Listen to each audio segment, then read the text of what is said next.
की, आचार्य पवर गुरुवर विद्यासागर जी महाराज की। चलिए, कल दो कुछ गाथाएं थी, उसकी चर्चा करके विषय को पूरा कर लेते। प्रथम नरक के बिना 16वें गाथा का कर रहा हूँ, 16वें श्लोक का अर्थ। प्रथम नरक यानी प्रथम नरक में जीव को छोड़ पहले नरक में नहीं जाता। एक ऑप्शन सिर्फ क्षायिक सम्यक दृष्टि का, अगर उसने पूर्व में नरक आयु का बंध कर लिया हो और बाद में उसने क्षायिक सम्यक दर्शन प्राप्त किया हो, ऐसा जीव प्रथम नरक में जाता है। कारण उसका क्योंकि उसने नरक आयु का बंध पहले कर लिया था, बाद में उसने सम्यक दर्शन की, क्षायिक सम्यक दर्शन की प्राप्ति की। अगर से जो उपसम और छह उपसम सम्यक दृष्टि हैं, उन्हें नियम से अगर है भी तो जाना भी होगा, तो सम्यक दर्शन को छोड़ना होगा अंतर्मुहूर्त काल के लिए। मान लो कोई उपसम सम्यक दृष्टि है तो उसका तो मरण होता ही नहीं है, क्योंकि अंतर्मुहूर्त काल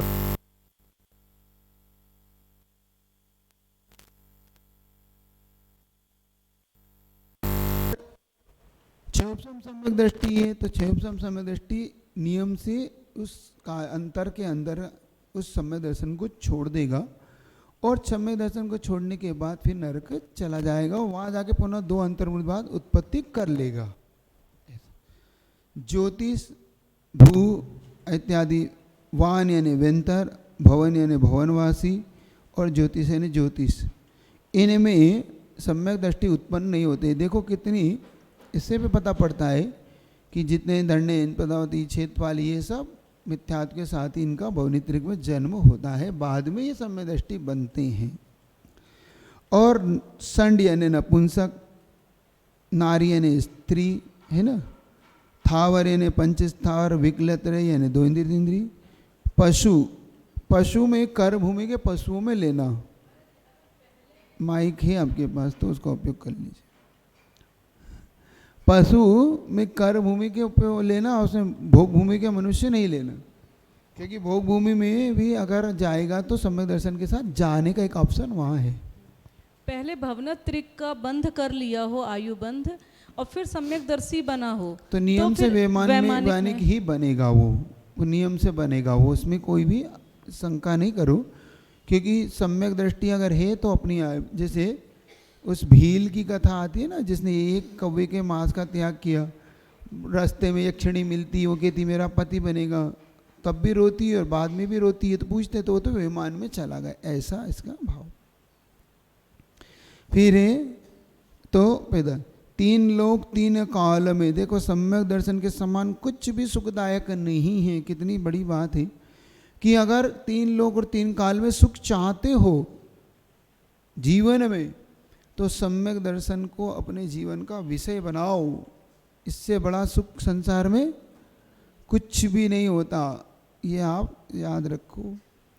और सकल धर्म का मूल, मूल का अर्थ होता है जड़, मूल बोलते हैं ना, मूल का अर्थ होता है जड़, जड़ जिस पे पेड़ टिका हुआ है। तो सारे संसार में सुख की जड़ क्या है? सम्यक दर्शन, ये जड़ है। इसके बिना कल्पना बेकार है। आप कल्पना मत करिए सुख की, क्योंकि यहाँ सुख से क्या लेना, संसारिक सुख नहीं लेना है, यहाँ से शाश्वत सुख लेना। अगर शाश्वत सुख की चाह रखते हो तो ये शाश्वत सुख की मूल है, ये शाश्वत सुख की जड़ है सम्यक दर्शन। और सुखाभास तो संसार में मिथ्या दृष्टि को भी मिलता है। संसार के सुख बड़ी चीज नहीं है, संसार के सुख सम्यक दृष्टि से मिथ्या दृष्टि को ज़्यादा देखे जा सकते हैं, है ना। कुछ कुछ छोड़ दो तो भी, जैसे चक्रवर्ती इत्यादि के पद हैं, ये विशेष तौर से सम्यक दृष्टि को ही मिलते हैं। लेकिन फिर भी कुछ कुछ सम्यक दृष्टि से मिथ्या दृष्टि के पद बड़े बड़े हो जाते हैं, कभी कभी मिल जाते हैं उन्हें कोई विशेष। आज देखो तो मिथ्या दृष्टि ज़्यादा धनी, ज़्यादा पैसे वाले नहीं है, जैन कुल में जन्म नहीं है, फिर भी उनके धन ज़्यादा है, शक्ति ज़्यादा हो सकती है उनके पास आपसे ज़्यादा कई गुना, है ना। जैसे कई वॉरेन बफेट जैसे ऐसे कई व्यक्ति है जो अरबों खरबों रोज के इधर उधर करते हैं, तो उन्हें कोई फर्क नहीं पड़ता। तो इसको इससे मत तुलना, या शाश्वत सुख की तुलना करना कि अगर तुम सुख चाहते हो तो मूल शाश्वत सुख अगर मिलेगा तो सम्यक दर्शन इसका ही माध्यम ही होगा, क्योंकि वही सम्यक दर्शन ज्ञान और चारित्र के साथ जब होगा तो आपको मुक्ति रूपी अनंत काल के लिए सुख दिलाएगा। ये इसका आशय यहाँ पे लगा ले। इस बिन करनी दुखकारी, इसके बिना जो कुछ है वो सब दुखकारी है, सब पुण्य पाप का बंध के कारण है। पुण्य आश्रव कर लेना, पुण्य आश्रव में हो जाना मिथ्या दृष्टि के लिए कोई बड़ी चीज नहीं है। सम्यक दृष्टि मिथ्या दृष्टि दोनों ही पुण्य का आश्रव कर लेते हैं, है ना। विशेष तौर तो ये है कि जब इनमें ज्ञान चारित्र और सम्यक दर्शन की प्राप्ति करके मुक्ति की ओर बढ़ जाए, वो विशेष है। यहाँ पर मोक्ष महल की प्रथम सीढ़ी, इसकी चर्चा का लाभ से कर रहा था। ये विषय आप थोड़ा इसको अच्छे से देखें। या बिन ज्ञान चरित्र, तो मोक्ष महल की जो प्रथम सीढ़ी यहाँ पर पंडित जी साहब दौलत राम जी कह रहे हैं, तो दौलत राम जी ने इसको मुख्यता से कहने का आशय रखा है। यहाँ पर प्रथम सीढ़ी से ऐसा मत समझना कि पहली बार में जब भी होगा सम्यक दर्शन ही होगा, ये आप बिल्कुल भ्रम निकालना। लोगों का ये मानना हो चुका है कि जब भी होगा सम्यक दर्शन होगा, बाद में चारित्र बाद में आता है। सम्यक दर्शन पहले आता है, उसके साथ ज्ञान समीचीन हो जाता है और उसके बाद में चारित्र उत्पन्न होता है। नहीं, युगपत भी होगा महाराज जी, तो सम्यक दर्शन ही तो पहले होगा, फिर नहीं। युगपत मैंने बताया था, सोमवार और रविवार में कोई अंतर नहीं है ना। ऐसे ही तीनों एक साथ हो रहे हैं, तो तीनों जब एक साथ हो रहे हैं तो अंतर कैसे डालोगे कि समय दर्शन पहले हो गया? कितना अंतर है युगपत बता दो आप। अंतर पहले अगर आप कह रहे हो, ज़्यादा नहीं है ही नहीं, ज़्यादा का कम का काम कहाँ है? तो कम कितना ये बता दो, ज़्यादा नहीं है तो है नहीं। जैसे ही उसने मिथ्यात्व गुण स्थान से सप्तम गुण स्थान पाया कि जैसे मुनि बना, तो सम्यक दर्शन सम्यज्ञान चाहे तीनों को एक साथ पा रहा है ना। वहां पे अविरत की चर्चा नहीं कर रहा हूं, आप पहले समझ तो लो मैं क्या रहा हूं। ये कह रहा हूं कि एकांत नियम मत बनाना कि सबसे पहले सम्यक दर्शन प्राप्त होता है। अनेकांत नियम ये है, सम्यक दर्शन भी हो सकता है, मिथ्या दृष्टि सीधे अनादि मिथ्या दृष्टि को सीधे सम्यक दर्शन भी हो सकता है, अनादि मिथ्या दृष्टि सीधो मुनि भी बन सकता है, और अनादि मिथ्या दृष्टि सीधा पंचम गुण स्थान भी प्राप्त कर सकता है। ये कह रहा हूं मैं यहाँ पर। अनादि मिथ्या दृष्टि चौथा गुण स्थान, पांचवा और सातवां, तीनों में से कोई भी एक पा सकता है। तो जो सातवां पा रहा है वो तीनों एक साथ पा रहा है ना, तो फिर हम कैसे कहेंगे प्रथम सीढ़ी है ये? हम नहीं कह सकते प्रथम सीढ़ी है ऐसा। इस बात को समझना है। बाकी प्रथम सीढ़ी वो मुख्यता से, चूंकि सम्यक दर्शन को यहाँ मुख्य लिया इसलिए उसका वर्णन करें तो हमें कोई आपत्ति नहीं। लेकिन कई लोगों की धारणा भ्रमित ना हो, क्योंकि बहुत से लोग की धारणा ये है पहले सम्यक दर्शन तो प्राप्त करो, पहले सम्यक दर्शन तो प्राप्त कर लो, फिर बनना मुनि, फिर बनना मुनि। अरे तीनों एक साथ नहीं पाया जा सकता है क्या? पाया जा सकता है, तो फिर विरोध क्यों? ये आशा है यहाँ पे। यहाँ बिन ज्ञान चरित्र, ये बिल्कुल ठीक है कि सम्यक दर्शन के बिना ज्ञान और चारित्र कार्यकारी नहीं होते। सम्यक दर्शन के साथ ही ज्ञान और चारित्र कार्यकारी हैं, इसमें कोई आपत्ति नहीं है हमें। क्योंकि वास्तव में जब मूल होगा तभी तो सब कुछ होंगे, जब मूल ही नहीं है तो कुछ नहीं है, जब वस्तु ही नहीं है तो क्या है फिर? ऐसा सम्यक्ता ना लहे सुदर्शन धारो भव्य पवित्रता। तो सम्यक दर्शन को किसी भी करके धारो, हे पवित्र आत्मा, हे भव्य आत्माओं, इस सम्यक दर्शन को धारण करिए। इसको अपने आप को नहीं होता है तो यह नरभव फिर मिलन सम्यकता, तो सम्यक दर्शन को विशेष तौर से धारण करो। दोल समझ सुन चेत सयाने। अब दौलत राम जी कह रहे हैं अपने आप को संबोधित करते हुए कि हे दौलत राम, देखो ये आपको नहीं कह रहे, खुद को कह रहे हैं। तो मतलब स्वाध्याय दूसरे के लिए नहीं होता, स्वाध्याय स्वयं के लिए होता है। और इन्होंने ही अपने लिए लिखी है, छेड़ डाला।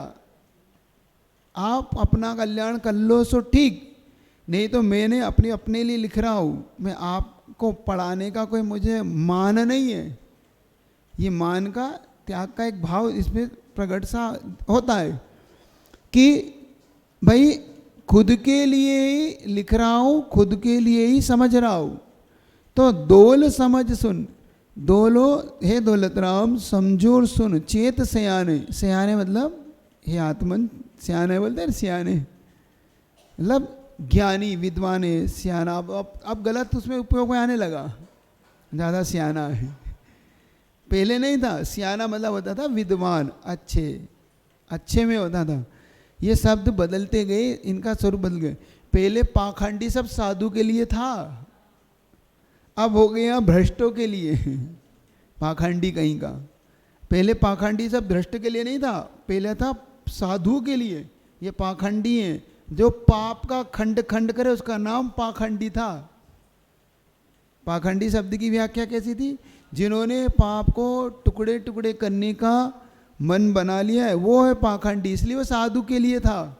अब पाखंडी हो गया जो ऊपर ऊपर से सिर्फ भ्रष्टाचारित लेके पाखंडी है, सब मतलब दिखावा करते हैं।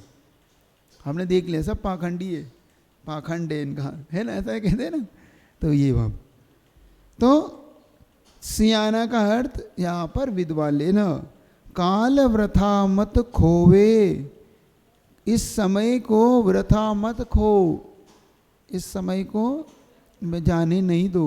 मतलब कितना है, एक एक समय हमें जो मिला है बड़ा दुर्लभ और कीमती मिला है। ये चला ना जाए हाथ से, और कैसे जा रहा है, कैसे निकल रहा है अपने हाथ से। देखो दुर्भाग्य है कि फिर भी वह अपने हाथ में पकड़ते पकड़ते भी निकल रहा है, और हम समझ नहीं रहे इस बात को। अभी समझ में नहीं आती अपने को समझ में आती है जब अंतिम क्षण गिनते हैं ना, तब समझ में आती है। बहुत दुर्लभ होता है ये। वथा मत खो, तो महाराज जब होगा देख लेंगे। कुछ लोग कहते हैं आ रहा है महाराज, अभी क्या जो होगा जब आएगा आप कर लेंगे, अभी तो उम्र ही क्या है महाराज, अभी तो खाने खेलने की उम्र। नहीं कहते हम लोग, इस उम्र में क्यों ले ली दीक्षा। एक अच्छी वो घटना आती है ना, मुनि महाराज से पूछते हैं महाराज सुबह सुबह कैसे तो कहते हैं समय का कोई ध्यान नहीं रहा। तो पूछते हैं इसका मतलब क्या हुआ। सुबह सुबह का मतलब कि भैया इतनी कम उम्र में कैसे मुनि बने आप। बहू पूछती है, बहुत अच्छी घटना है वो। बहू पूछती है, आर करने आए जवान मुनि महाराज, अभी 20-22 साल के मुनि महाराज है, तो इतनी जल्दी दीक्षा ले ली। तो पूछती है महाराज सुबह सुबह कैसे। तो उत्तर बाद में देते हैं आर के बाद, समय का कोई ठिकाना नहीं, सो हमने समय ध्यान नहीं रहा। मतलब उम्र का कोई भी भरोसा नहीं है। इसलिए भैया हमने तो जब मिली सो दीक्षा ले लिया। हमने कोई उम्र नहीं देखी कि 20 है कि 22 है कि 50 है कि 55 है ना।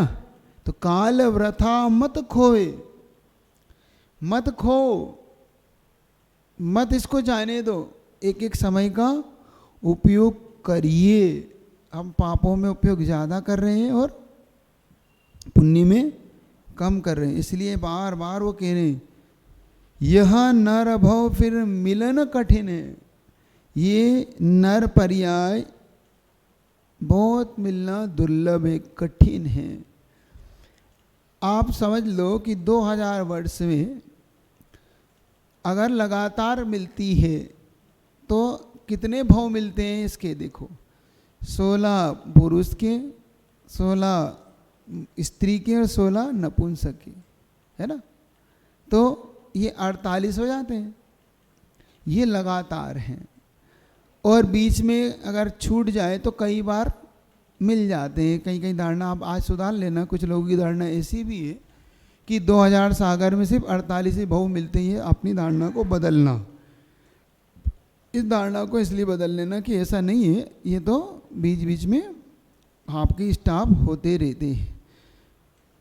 मिलना बहुत कठिन है। कठिन से यूँ है कि नर भाव मिल तो गया, लेकिन कुल पर्याय मिलना, फिर जैन कुल मिल जाना, जैन कुल में बुद्धि मिल जाना, बुद्धि में देवसास गुरु की संगति मिल जाना, संगति मिलने के बाद ऐसे भाव हो जाना, सभी दुर्लभ दुर्लभ हैं ये चीज़ें। पहली बात तो नर पर्याय ही दुर्लभ है। जो सम्यक नहीं होवे, अगर सम्यक दर्शन नहीं हुआ इस पर्याय में, तो इसका मिलना आप समझ लेना बहुत व्यर्थ चला जाएगा। तो इस प्रकार से इस तीसरी डाल में आपके लिए दौलत राम जी ने सुख की चर्चा की थी। आपके लिए बता दूं एक संक्षेप में कि सर्वप्रथम उन्होंने सुख को बताया कि सुख कैसा है, तो आकुलता से जो रहित है वही सच्चा सुख है, आकुलता वाला सुख नहीं है। फिर उन्होंने निश्चय सम्यक दर्शन, व्यवहार सम्यक दर्शन, इस प्रकार दो भागों में इसको बांटा। आत्मा से जो आत्मा के अनुभूति रूप है वो निश्चय यानी सम्यक दर्शन ज्ञान चारित्र, तीनों रूप जब एकता रूप हो जाता है, जब अभेद रूप में हो जाता है, उसे हम निश्चय रूप में कहते हैं। और जब भेद रूप में होता है उसे हम व्यवहार सम्यक दर्शन कहते हैं। ठीक है, इस प्रकार से यहाँ पर उन्होंने चर्चा की। आगे उन्होंने सम्यक दर्शन के लिए व्यवहार सम्यक दर्शन के 8 दोषों की और मद इत्यादि मिलाकर 25 दोषों की चर्चा उन्होंने करी। फिर 25 दोष को उन्होंने पूर्ण करके फिर मनुष्य पर्याय उत्तम कुल इत्यादि में सम्यक दर्शन की धारण करना कितना दुर्लभ है, इसकी चर्चा करते हुए अंत तक यहाँ तक वो पहुँचे। इस प्रकार से ये आपका तीसरा अध्याय पूर्ण हुआ। अब आ रहा है चौथा सम्यक ज्ञान, है ना। अब ज्ञान जहाँ पर विशेष तौर से सम्यक दर्शन ज्ञान, और क्योंकि ज्ञान एक ऐसी वस्तु है जो हमें दोनों के बीच में मिलती है, दर्शन और चारित्र के बीच में। ज्ञान बीच में क्यों रखा, आचार्यों ने जब प्रश्न किया तो उसका उत्तर देते हुए आचार्य पूजपा स्वामी कहते हैं सर्वार्थ सिद्धि के अंदर, क्योंकि ज्ञान दोनों में बैलेंस बनाता है, श्रद्धा को भी मजबूत करता है और चारित्र पालने में भी आपकी सहयोग करता है। क्योंकि बिना ज्ञान के आप चारित्र भी कैसे पालोगे, है ना। इतना तो ज्ञान हो, थोड़ा तो हो ही कम से कम, कि अष्टप्रवचन मात्रिका तो होना ही चाहिए। अष्टप्रवचन मात्रिका मतलब होता है 3 गुप्ती और 5 समिति रूप जो ज्ञान होता है उसे अष्टप्रवचन मात्रिका का ज्ञान कहते हैं। इतना ज्ञान तो साधु में हो, बाकी का ना भी हो तो चलेगा। एक चीज़ और है, जीवन में ज्ञान के महत्व को समझना। अज्ञानता का जीवन बड़ा दुखदायी होता है। विद्वान ज्ञानियों का जीवन थोड़ा सा अपने हिसाब से वो सहन करते हैं। ज्ञान हमें अंदर तक सहन करने की शक्ति देता है, लेकिन कौन सा ज्ञान, जो चारित्र में ढला हुआ हो। आचार्य महाराज ने लिखा है कहाई को, आस्था झेलती ज्ञान चिल्लाता आपत्ति आने पर। आस्था झेलती ज्ञान चिल्लाता विपत्ति या आपत्ति आने पे, ऐसा कोई शब्द है? आपत्ति यानी विपत्ति यानी संकट आने पर। तो आस्था अगर मजबूत होती है तो वो झेल जाती है, और ज्ञान हो आस्था नहीं हो तो चिल्लाने लगती है ना, चिल्लाती है। आप घर में थोड़ा सा चारित्र नहीं हो या नहीं हो, श्रद्धा नहीं हो, तो आपको जल्दी वो हो जाता। तो आस्था झेलती ज्ञान चिल्लाता आपत्ति आने पर। ठीक है, 5 7 5 ऐसे बनेंगे इसमें, है। अब वो आप कर लेना, बाकी अक्षर मिला लेना। हमने तो हाइको को बता दिया है। तो ये तो उन्होंने कहा कि ज्ञान कौन सा ज्ञान, तो यहाँ पर कुछ ऐसी विशेषता आपको पता पड़ेगी ज्ञान के बारे में, जो धारणा आपकी होना चाहिए उसको भी आप अपनी ज्ञान की धारणा को मजबूत करना। यहाँ पढ़ने का बहुत अच्छा विषय निकलेगा ये। ज्ञान संसार में कहते हैं अंतस्थ धनम कंठस्थ विद्या। अंट यानी जेब में धन हो और कंठ में विद्या हो। संसार में कहीं तुम्हें दुख नहीं है। 2 चीज़ आपके पास हो, कंठ में विद्या हो और जेब में धन हो, अब तुम कहीं चले जाओ कोई दुख नहीं है तुम्हें। क्यों? क्योंकि दो ही चीज़ तो है जो आपको नहीं होने पर दिक्कत देती है और होने पर हमेशा आपका सहयोग करती है। तो वही ज्ञान काम का है जो ज्ञान आपके लिए आगे बढ़ाता हो। बाकी कोरा ज्ञान किसी काम का नहीं होता, वो सिर्फ गोरा पंडिताई किसी काम की नहीं होती। सिर्फ वो एक ज्ञान एक भार के समान हो जाता है अगर वो आगे चारित्र में ना ढले तो आप ज्ञान प्राप्त कर रहे हैं तो आगे इसको उपयोग करिएगा चारित्र के रूप में। अब इसको दोहा है, इसको दोहे के रूप में पढ़ते हैं ताकि आपको इसकी विशेषता पता पड़ जाए कि किस प्रकार से इसको चौथी दाल में चर्चा कर रहे हैं। यहाँ पर विशेष तौर से सम्यक ज्ञान की चर्चा, दर्शन के बाद जो आराधना की होगी वह ज्ञान आपके सामने रखने जा रहे हैं। सम्यक श्रद्धाधारी पुनि सेवु सम्यक ज्ञान स्वपर अर्थ बहु धर्म जुत जो प्रगटावन भान।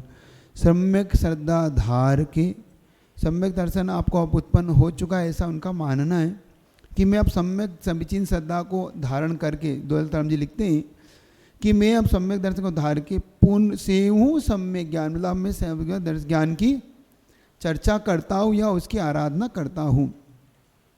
स्वपर अर्थ बहु धर्म जुत, ये कैसा होता है ज्ञान? ज्ञान दीपक के भांति होता है जो स्वपर प्रकाशक होता है। जैसे दीपक जब जलता है तो स्वयं प्रकाशमान होता है और जो उसमें आता है उसके रेंज में उसको भी प्रकाशित करता है। तो हमारा ज्ञान स्वपर प्रकाशक हो, टार्च की भांति ना हो। क्या? हमारा ज्ञान स्वपर प्रकाशक हो, टार्च की भांति ना हो। क्योंकि जब टार्च का काम होता है खुद तो सामने उजाला करती है लेकिन खुद अंधेरे में जीती है। टार्च कैसी होती है? सामने वाले वस्तु को तो प्रकाशमान करती है लेकिन अपने आप को प्रकाशित नहीं करती, खुद अंधेरे में, पूरी टार्च अंधेरे में रह जाती है लेकिन सामने वाले को प्रकाश देती। तो हमें अपना ऐसा ज्ञान अर्जन नहीं करना कि हम सामने वाले को तो खूब अच्छा बता रहे हैं और अपन वहीं अंधेरे में टिके हुए, ऐसा ज्ञान नहीं करना। ज्ञान ऐसा प्राप्त करना जो स्वयं प्रकाशमान हो, मतलब खुद भी प्रकाशित हो जाओ और दूसरे को भी प्रकाश दे सको। ठीक है ना? अभव्य का ज्ञान किसी काम का नहीं होता। अभव्य 11 अंग तक का ज्ञान कर लेता है लेकिन अभव्य का वो ज्ञान किसी काम का नहीं होता क्योंकि वो टार्च की भांति है। उस अभव्य से कई भव्य जीव तिर जाते हैं। अभव्य से कई भव्य जीव अपनी मुक्ति को पा लेते हैं। देखो कितना गजब का है, मुनि बन गया है और सबको भव्य जीवों को उपदेश दे दे के संसार से निकाल दिया, मुक्ति प्राप्त दी, लेकिन खुद वही है। अभव्य को पुल की भांति का, कैसा पुल होता है ना, तो पुल पे से हजारों लोग पार हो जाते लेकिन पुल कहीं नहीं जाता। पुल हजारों लोगों को पार करता है नदी से, इससे इधर, इधर से इधर, लेकिन खुद कहीं नहीं जाता। ऐसे ही अभव्य का ज्ञान होता है जो वो कहीं नहीं पहुंचता, दिन भर चलता है लेकिन पहुंचता कहीं नहीं। ऐसा ही आपके लिए। तो स्वपर अर्थ यानी पदार्थ, बहु धर्मयुत, जो बहुत से धर्मों को लिए हुए। यहाँ पर धर्म से वो धर्म नहीं लेना। स्वपर अर्थ यानी जो स्वपर अपने और पर के अर्थ को वस्तु लिए हुए, बहु धर्म, बहुत से धर्म से युक्त हैं, जो प्रगटावन भान, जैसे सूर्य के प्रकाश में सब सारा संसार प्रकाशमान हो जाता है, दिखाई देने लग जाता है, ऐसे ही ज्ञान के प्रकाश में हमारे धर्म के यानी बहुत सारे पदार्थ के जो भाव हैं, पदार्थ का जो अर्थ है वो हमारे प्रकट में आने लगता है। तो क्योंकि वस्तु अनेक धर्मात्मक होती है, वस्तु एक धर्मात्मक कभी नहीं होती। एक बात याद रखना, क्या समझ आ रही? वस्तु कितनी धर्मात्मक होती है? अनेकात्मक होती है। इसको अनेकात्मक बोलते हैं, एकांतात्मक नहीं है, अनेकांतात्मक है वस्तु। तो वस्तु जब अनेक धर्मों को लिए हुए होती है और जिसमें अनेक धर्म पाए जाते, उसे ही हम वस्तु को जानने के लिए, अपने पदार्थ को प्रकटाने के लिए, उस पदार्थ को समझने के लिए ज्ञान ही कार्यकारी होती है। श्रद्धा तो हमारी ठीक है कि श्रद्धा उस पर आ गई, लेकिन जब तक वो श्रद्धा कब मजबूत बनती है, जब उसका हमें ज्ञान होने लगता है, श्रद्धा को ज्ञान की बल मिलता है। तो ऐसा एकांत मत मानना कि ज्ञान बिल्कुल कार्यकारी नहीं करता, कुछ तो कार्य अपनी श्रद्धा में लाता है। मेरी धारणा तो यहाँ तक ये भी है, अपनी धारणा बता रहा हूँ, कि जैसे सम्यक दर्शन होता है उससे पहले ज्ञान उस चीज को हमें बताता है, भले ही वो मिथ्या हो, भले ही वो मिथ्या, क्योंकि ये बात तो तय है कि सम्यक दर्शन के बाद ही ज्ञान सम्यक ज्ञान होगा। हमें, मेरा इसमें कोई मत नहीं, लेकिन मेरी जो धारणा ये रहती है इसमें कि पहले आपको वस्तु का ज्ञान होता है। जब वस्तु के ज्ञान होने पर जब आप कहते हो कि ये ठीक है, तब आपकी श्रद्धा होती है ना। जैसे देवसात गुरु को पहले जानोगे तो तभी तो मानोगे। जब देवसात गुरु को पहले ज्ञान से जानोगे ही तो तब उस पर श्रद्धा होगी। जैसे श्रद्धा समीचीन होगी वो ज्ञान भी समीचीन हो जाएगा। लेकिन पहले जानोगे तो, सुनोगे तो, ज्ञान के माध्यम से ही तो उसको समझने का पुरुषार्थ करोगे। है क्या कह रहे? हाँ, लेकिन ये बात सच है, लेकिन ज्ञान समीचीन सम्यक कब होगा? जब पहले समीचीन श्रद्धा होगी, ये मैं कहना चाहता। लेकिन कहीं कहीं इसमें विवाद अलग अलग, क्योंकि श्वेतांबर मत में ज्ञान को पहले उन्होंने समीचीन माना, फिर श्रद्धा को समीचीन माना। इसलिए कह रहा हूं आपसे, उनका मानना है कि पहले सम्यक ज्ञान होता है, फिर सम्यक दर्शन होता है। क्यों? क्योंकि पहले वो जानेगा नहीं तो मानेगा कैसे वो। लेकिन आपके यहाँ पर ऐसा नहीं है। इतनी धारणा जरूर है अपने यहाँ पे कि ज्ञान के माध्यम से पदार्थ को समझता है वो, और फिर उस पर अपनी आस्था को प्रकट करता है कि हाँ यही है। पहले जान लेता है ये बुरा है, ये अच्छा है। गुण जाने ते दोष गुणन को कैसे तजिए गई है। तो बिन जाने कैसे दोष को छोड़ोगे और गुण को ग्रहण करोगे? ऐसे तो ज्ञानी तो वो छेनी है जो आपको अलग अलग करती है। ज्ञान रूपी छेनी से ही तो आप उसको विभक्त करते हो। भेद विज्ञान चीज क्या है? भेदम करोति इति भेदम ज्ञानम, ज्ञान के द्वारा जब भेद करता है वही तो भेद विज्ञान है। ज्ञान से ही तो करते हैं, बुद्धि से। शरीर अलग है, आत्मा अलग है, किससे करते हो? ज्ञान में ही तो कर रहे हो। कोई अलग थोड़ी फटक देगी, ये शरीर फटक दिया और ये ये आत्मा ये आ गई अलग। ज्ञान में ही उसकी बुद्धि से भेद करता रहता है। भेद करते करते करते करते ही वो समझ जाता है कि अब मेरा, तो यहां पर भेद विज्ञान को समझना है हमें। समझ रहे हो कि नहीं जी? तो यहां पर ज्ञान रूप से जो प्रगटावन भान, बहुत अच्छे से इसको प्रकट कर लेना चाहिए। अब इसके लिए अगला श्लोक के माध्यम से वो दे रहे हैं आपको। सम्यक साधे ज्ञान होए पे भिन्न आराधो, लक्षण श्रद्धा जानी दो ही में भेद अबाधो। सम्यक कारण जान ज्ञान कारण सोय सोई, युगपत होत हूँ प्रकाश दीपक ते होई। अब देखो, बहुत अच्छा उदाहरण दृष्टांत द्वारा कह रहे हैं। सम्यक साधे ज्ञान होए पे भिन्न आराधो। में देखो, सम्यक ज्ञान सम्यक दर्शन के साथ होता है तो भी इसे अलग समझना चाहिए। दोनों होते एक साथ है, फिर भी पहले क्या होगा? श्रद्धा समीचीन होगी, फिर ज्ञान समीचीन होगा, लेकिन दोनों एक साथ होंगे। होने कहने में दोनों एक साथ आते हैं, लेकिन पहले समीचीन श्रद्धा के बिना ज्ञान समीचीन नहीं हो सकता। दोहों में भेद अबाधो, दोनों में कोई भेद नहीं है। अबाध यानी बिना बाधा के है, यह बिल्कुल सच है। क्यों? क्योंकि दोनों में कार्य कारण व्यवस्था है। क्या व्यवस्था है? ये जानने लायक है आपके लिए। हमारे यहाँ पर जैन दर्शन की कार्य कारण व्यवस्था बड़ी सूक्ष्म और बहुत अच्छी व्यवस्था है। बिना कारण के किसी भी कार्य की उत्पत्ति 3 काल में नहीं हो सकती। ये आप दिमाग में बनाइए। क्या क्या कह रहा हूँ? बिना कारण के कार्य की उत्पत्ति नहीं हो सकती। अग्नि की उत्पत्ति बिना ईंधन के हो सकती है? नहीं हो सकती।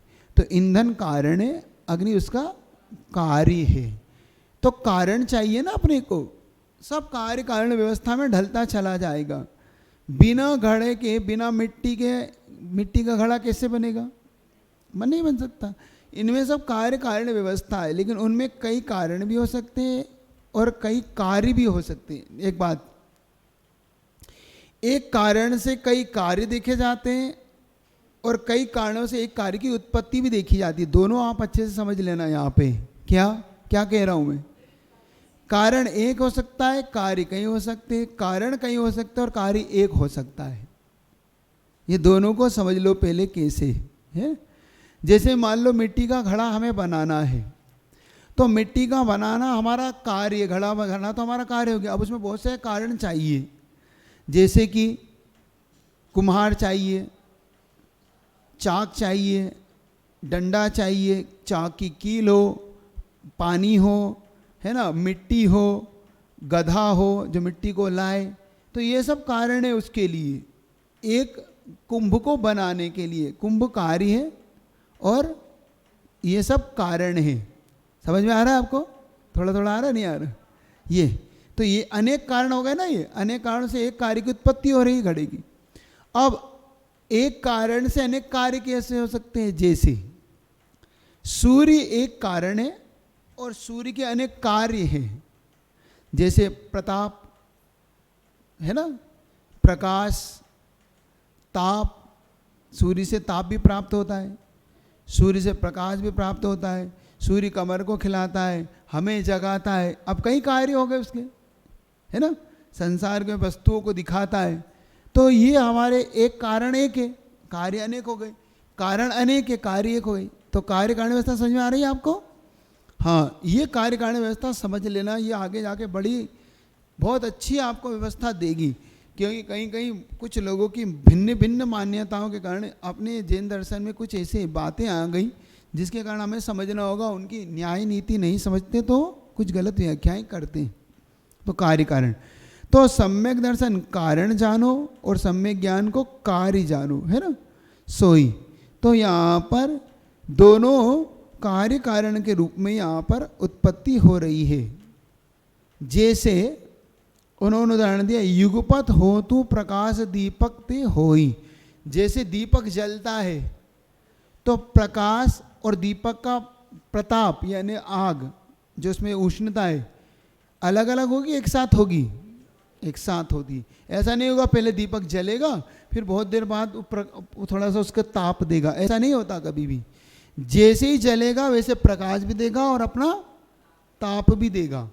तो जैसे उसका ताप यानी उष्णता और जैसे उसका प्रकाश उजाला दोनों एक साथ हो रहे हैं, ऐसे ही सम्यक दर्शन और सम्यक ज्ञान युगपत होते हैं। युगपत होने के साथ साथ आपको ये समझ लेना है कि होते हुए भी पहले सम्यक दर्शन के साथ जो ज्ञान होगा समझना चाहिए। और समझते हुए भी, चूँकि लक्षण और कार्य कारण व्यवस्था से दोनों में भिन्नता को पकड़ना, ये आपको अच्छे से पकड़ कर लेना इसको, ठीक है। क्योंकि सम्यक दर्शन के साथ होता है तो भी अलग अलग समझना चाहिए दोनों में। तो पे भिन्न आराध हो, दोनों को भिन्न भिन्न जानो, एक मत जानो एक साथ होते हुए भी। क्योंकि दोनों के कार्य कारण अलग है ना। सम्यक श्रद्धा अलग है, सम्यक ज्ञान अलग है। यहाँ पे श्रद्धा का मतलब विश्वास, ज्ञान का मतलब जो देखना जानना, उसको जानना, वस्तु के समझना है। तो दोनों के कार्य भी अलग अलग है, कारण अलग अलग है तो कार्य भी, लेकिन इनमें दोनों में युगपत होना एक साथ होता है। दोनों में भिन्न आराधों का क्या समझ में आ गई? भिन्न आराधों का मतलब भिन्न भिन्न जानो, दोनों को एक मत जान लेना। सम्यक दर्शन और सम्यक ज्ञान को एक मत मान लेना, दोनों को भिन्न आराधो मतलब दोनों में भिन्नता जानो। क्योंकि कार्य कारण व्यवस्था से भी जानो और दोनों के कार्य से भी जानो। दोनों के कारण अलग है, कार्य अलग है ना। तो यह समझ में आ रही है आपको दोनों को। तो क्योंकि लक्षण दोनों के क्रमशः, एक का श्रद्धान है, एक का जानना है, मतलब रुचि है। तो यहाँ पर जो विश्वास होता है वो श्रद्धा का काम है, और विश्वास को दृढ़ बनाने रखने काम ज्ञान है, मतलब जानने काम ज्ञान का है। दोनों एक साथ होते पर भी इसको जानना चाहिए। इसमें जो छंद दिया है ये रोला छंद है। कौन सा छंद है ये? हाँ, इस छंद में 4 चरण है। प्रत्येक चरण में पहले में 14 और 10 मात्रिका, ऐसे 14 और 10, 14, 10 ऐसे करके चरण चलाते हैं। तो प्रत्येक चरण में 28 मात्राएं होती हैं इनकी, इस रोला छंद में। अब आप गिनोगे तो प्रत्येक चरण में, 4 चरण में ये जैसे सम्यक साधे ज्ञान हो पे भिन्न आ रहा, तो ये एक चरण हो गया। फिर रोला छंद, छंद का नाम इसमें भी होती है। रोला अलग है, गीतिका अलग है, लेकिन इसमें जो मात्रा है वो इसमें 28 मात्रिका होती है ये एक चरण में।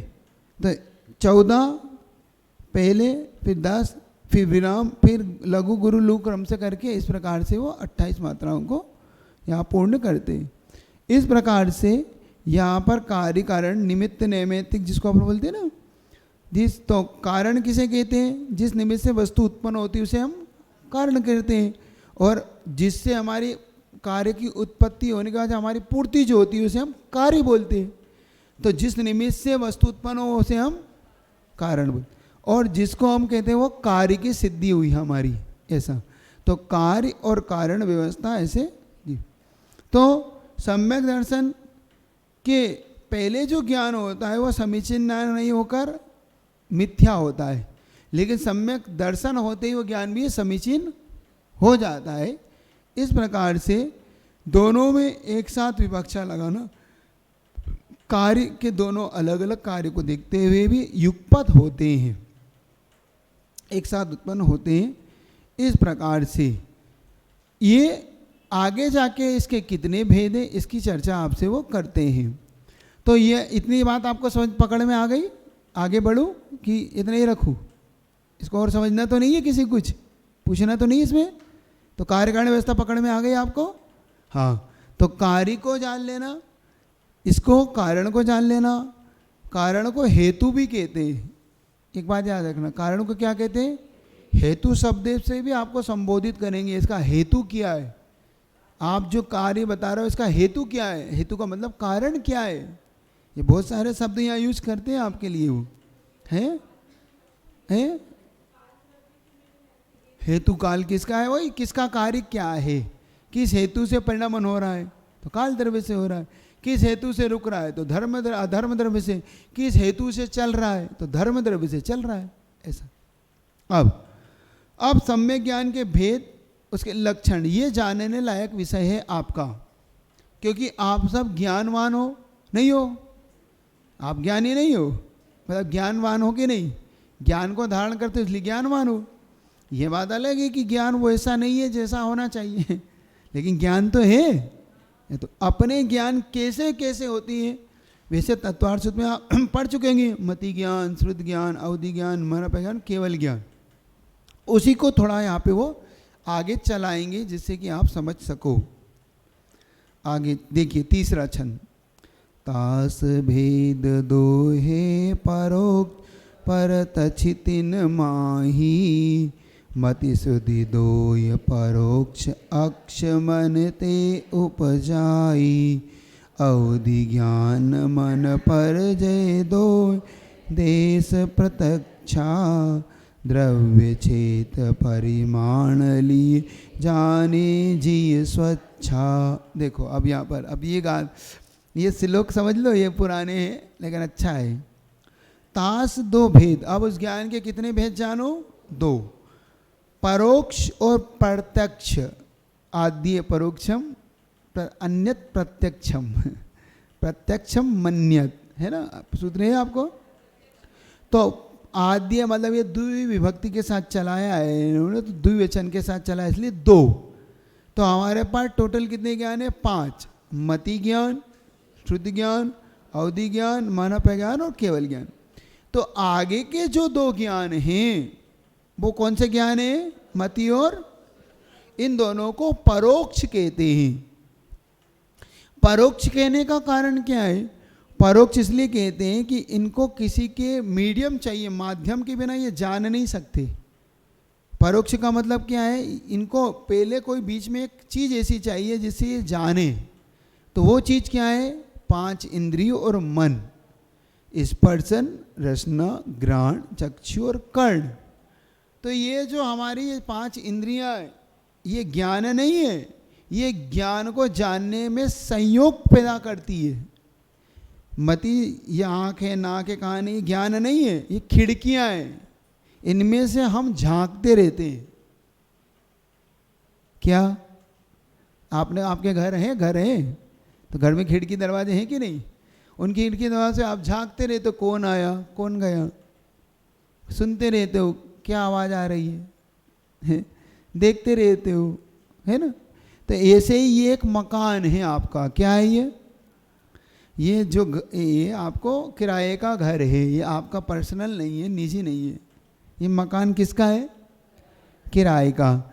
जिस दिन इसका किराया पूरा होगा उस दिन ही आपको खाली करना है। ये मकान किराए का घर है, किसी दिन तो खाली करना पड़ेगा, है ना। तो ये अपन किराएदार हैं, तो किराएदार की तरह ही रहो मालिक ना बनो इसकी। क्या कह रहा हूँ आपको?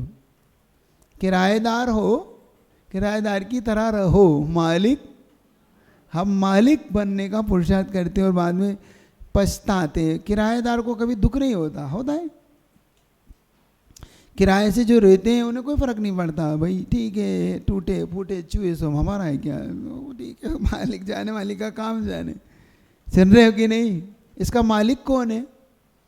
पुद्गल। याद रखना, ये आपका नहीं है, पुद्गल का है, आपको किराए पे दिया हुआ है।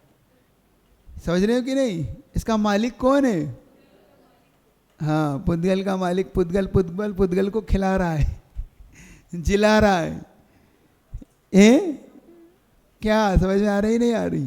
तो यहाँ पे अच्छे से समझना आप कि हमें ये खिड़कियाँ हैं हमारी 5। स्पर्शन से हम क्या जानते हैं? वस्तु ठंडी है, गर्म है, हल्की है, भारी है ना, रूखी चिकनी है, कड़ी है कि नरम, ये हम छू कर जानते हैं। ये हमारी कौन सी इंद्रिय से जानते हैं हम? ये जानना कौन सा ज्ञान है? मति ज्ञान है। कौन सा ज्ञान है ये?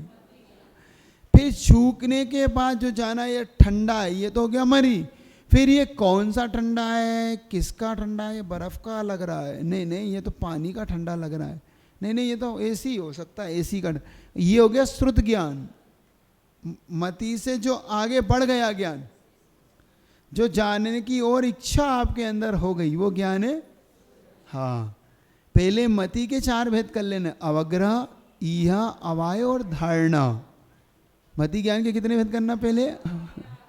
पहले हमें सबसे पहले अवग्रह होता है, फिर ईहा होती है, फिर अवाय होती है और धारणा होती है। पहले समझो ये चीज़ थोड़ा, इसलिए इसको आराम से पढ़ लो ताकि ये विषय आपको क्लियर हो जाए। हमारे अंदर ज्ञान उत्पन्न होता है तो वो ज्ञान कैसे काम करता है।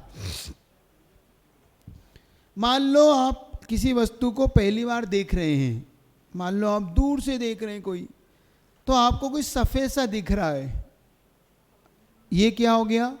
अवग्रह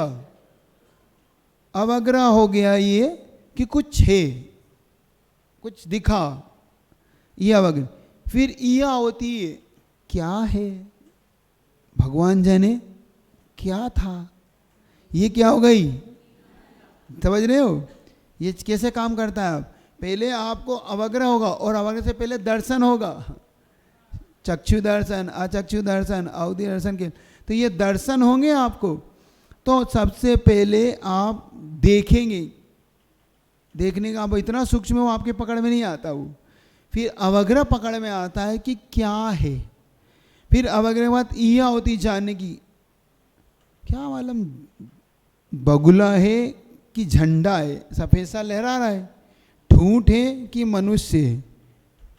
क्या आपको ठूंठ है कि, अरे ठूंठ सा दिख रहा है, नहीं मनुष्य हो सकता है। अब देखो ये 2 चीज़ समझ में आ गई आपको। तो अवग्रह के बाद ईहा, जानना। अवाय, अरे नहीं नहीं ये तो बगुला है, ये क्या हो गई? अवाय।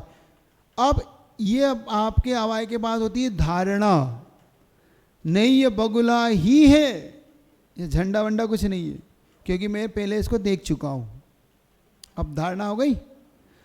अब जब अगली बार होगा तो आपको अवग्रह या क्या जरूरत नहीं पड़ेगी, अब सीधी धारणा काम करेगी आपकी, अरे तो बगुला है पता है हमें, अब अवग्रह या की जरूरत नहीं पड़ेगी, अब आपके लिए सीधी धारणा काम आती है। तो जिसकी हमारी धारणा बन जाती है वो फिर अवाय धारणा में आने लगता है। कभी कभी हम कमजोर अवाय बना लेते हैं अपना, धारणा तक हम पहुँचते ही नहीं, होगा कुछ होगा क्या करना, अवग्रह हुआ आगे ही नहीं बढ़े हम, क्या कह रहा हूँ, अवग्रह हुआ कुछ है छोड़ो क्या करना, होगा होगा चलो आगे बढ़ो, तो अवग्रह हुआ और छोड़ दिया आपने, यह नहीं की। तो अगर दुख नहीं उठाना हो जीवन में तो अवग्रह तक रहो। जीवन में अगर दुख ना उठाना हो तो क्या करो, ये अवाय के चक्कर में मत पड़ो, ये अवाय ही दुख देती है।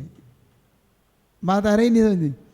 गुरुजी हमेशा एक ही बात कहते हैं, ज्ञान को दर्शनवत बनाओ। ज्ञान को कैसा बनाओ?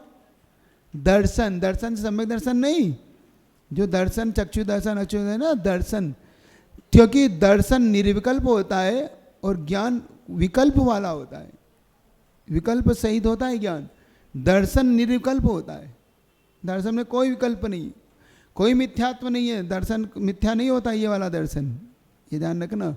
ये दर्शन ये ना दर्शनावर्णी ज्ञानावर्णी में जो चक्षु दर्शन इसकी चर्चा कर रहा हूँ, सम्यक दर्शन की चर्चा नहीं कर रहा हूँ, थोड़ा सा सामान्य से सामान्य अवलोकन मात्र उसको बोलते हैं दर्शन। तो ज्ञान को कैसा बनाओ?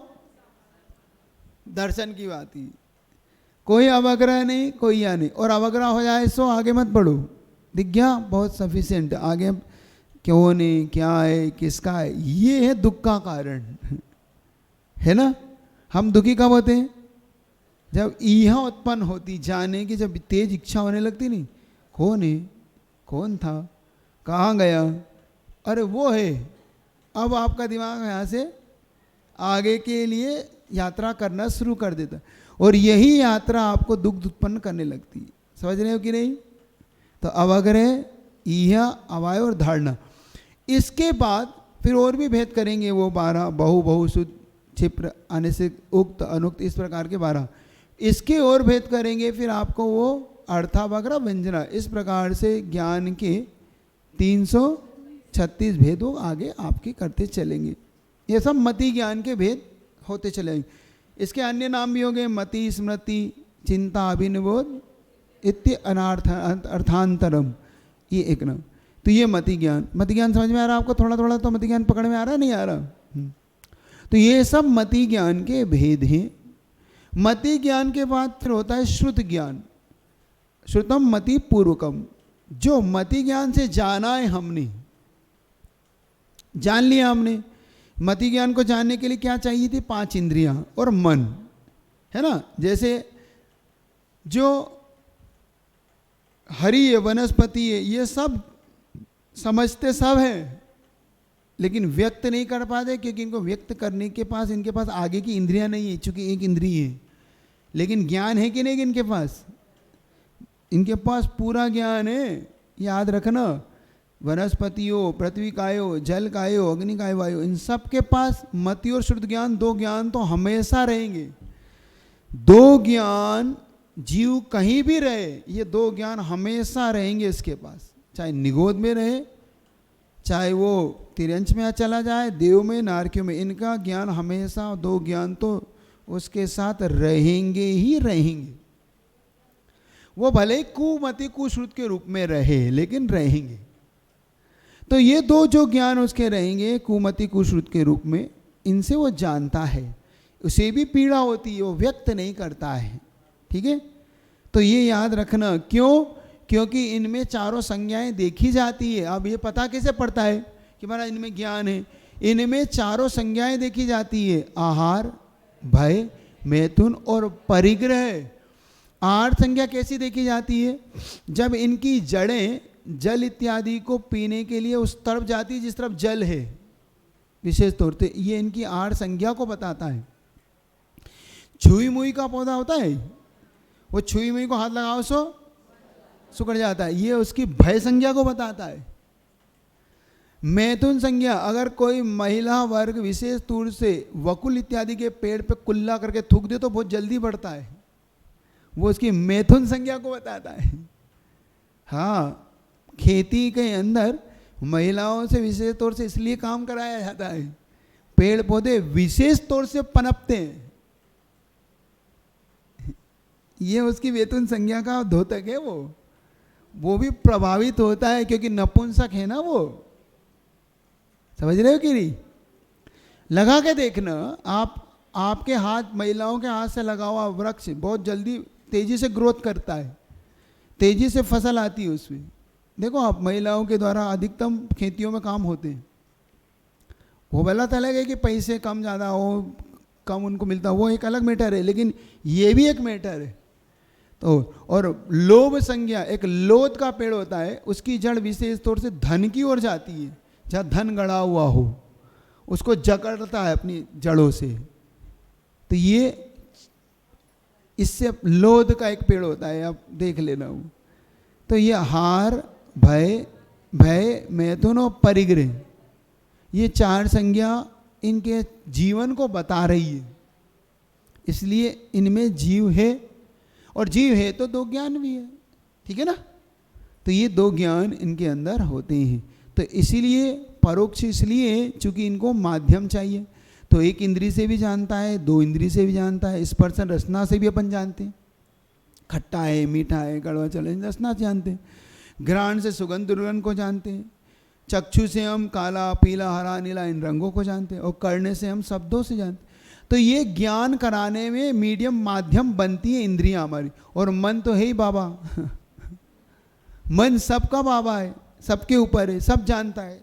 तो ये मन, तो मति ज्ञान और शुद्ध ज्ञान किसके माध्यम से होता है? इंद्रिय और, इसलिए वो परोक्ष है, क्योंकि आत्मा उससे डायरेक्ट नहीं जान रही है।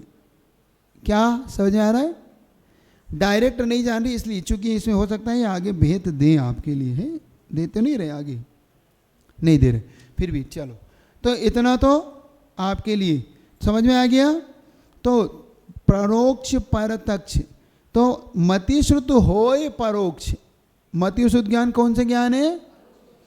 अक्ष यानी होती है इंद्रियां, अक्ष मनते उपजाई। अक्ष यानी इंद्रियां और मन यानी मन। तो मन और इंद्रिय की सहायता से जो उत्पन्न हो रहा है, अवधि ज्ञान मन परे दोहे देश प्रत्यक्षा। अब अवधि ज्ञान और मन पर ज्ञान को कभी भी इंद्रिय और मन की सहायता नहीं चाहिए, डायरेक्ट आत्मा से ही वो ज्ञान जान लेता है। अवधि ज्ञानी मुनि महाराज है, कई भवों की बता देते हैं, क्योंकि उन्हें ये नेत्रों की जरूरत नहीं हो, उनका अवधि ज्ञान ही नेत्र हो जाता है। देव हैं, नारकी हैं, ये भी अपने अवधि ज्ञान से अपने भवों को जान लेते हैं। तो मनुष्य में, तिर्यंच में, सब में होता है अवधि ज्ञान, हो सकता है, मतलब होने का से हो सकता है, जो हो जरूरी नहीं। तो अवधि ज्ञान देव और नारकियों में तो भव से ही मिलता है। भव समझ गए? जैसे जन्म से ही, तो देव, नारकी और तीर्थंकर, इनके लिए अवधि ज्ञान भव प्रत्यक्ष ही है। भव उनका ही, भव ही जिनका प्रत्यय है। भव प्रत्यय, भव से ही मिलता है। जैसे कोई करोड़पति घर में पैदा ही घर में हो जाता है, तो नहीं कहते भैया तुम तो सोने की चम्मच लेके पैदा हुए हो, हमें तो कमाना पड़ता है। समझ गए? कोई नहीं होते भाई, उनके यहाँ वो बचपन में ही वो भैया सोने के झूले में ही पहला, सोने की चम्मच से उसने दूध पिया, वो क्या जाने गरीबी। तो आप कहते हो भैया तुम क्या जानो गरीबी, तुम तो सोने की चम्मच लेके पैदा हुए हो। ये भव प्रत्यक्ष है ना, उसको भव से ही मिला, जन्म से ही मिला। ऐसे ही जिसे जन्म ही कारण है अवधि ज्ञान में, जिसके उसको बोलते हैं भव। और हमारे मनुष्य को मिलता है क्षयोपशम निमित्त से। क्षयोपशम जानते हो? क्षयोपशम मतलब हमारे पास जो सम्यक दर्शन इत्यादि जिसमें निमित्त पड़ते हैं वो क्षयोपशम भाव कहलाता है। हमें अवधि ज्ञान का क्षयोपशम मिल होता है, कमाना पड़ता है। और उनको बचपन से जन्म ही उनका हुआ तो एक धन कमाता है और एक धन मिलता है, बचपन से ही मिल रहा है, इतना मिल रहा है कि ख़त्म ही नहीं हो रहा है। और एक बेचारा एक एक पैसा कमा कमा के बड़ा आदमी बना है। तो एक कमा कमा के बड़ा आदमी बना और एक बचपन से ही करोड़पति में ही पैदा हुआ।